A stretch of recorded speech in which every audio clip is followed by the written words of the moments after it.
If you go to China, they're piloting it a few years ago in Shenzhen. So I lived overseas. If you go to Shenzhen, back in 2017, they already had facial recognition cameras there. So if you jaywalked in Shenzhen, they would immediately detect that and send you a notification, and they would deduct money from your what they call WeChat account. They use two main apps, WeChat and Alipay. So you can actually deduct your money directly from your account. This is 4 years ago, so this is not like some sort of conspiracy theory. It's not something that's going to happen 10 years into the future.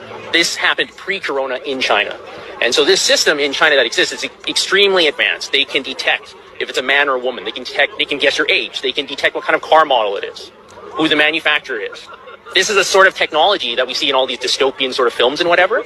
And people keep putting it off and thinking that this is something that's going to happen later in my kid's lifetime or my grandkids. It's already here. And if this gets implemented anywhere, especially in a Western nation, it's not going away. Israel is already talking about the fourth shot.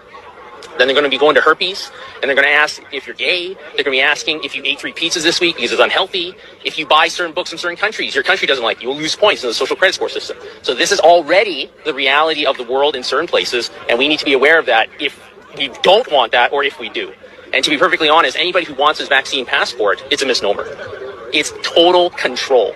Everything you do or don't do will be calculated to the point where if they can detect your GPS signal, if you have a phone on you, they can detect who you're hanging out with. Oh, you're hanging out with somebody that said something bad 9 years ago on Weibo, okay, like a Chinese equivalent to Facebook or something like that, right?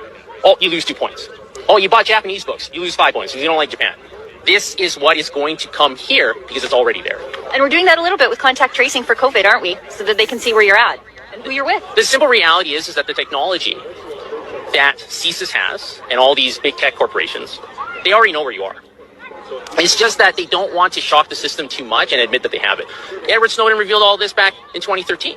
He fled to Hong Kong. They wouldn't keep him there, so now he's in Russia. Yep. But the NSA has all of your information. They know your Google searches from like February 9th, 2004 in a bunker in Colorado. Help me, Rhonda. Right? They have all this information. So, but they don't, like in the US, they have the Fourth Amendment. They're not supposed to track you forever.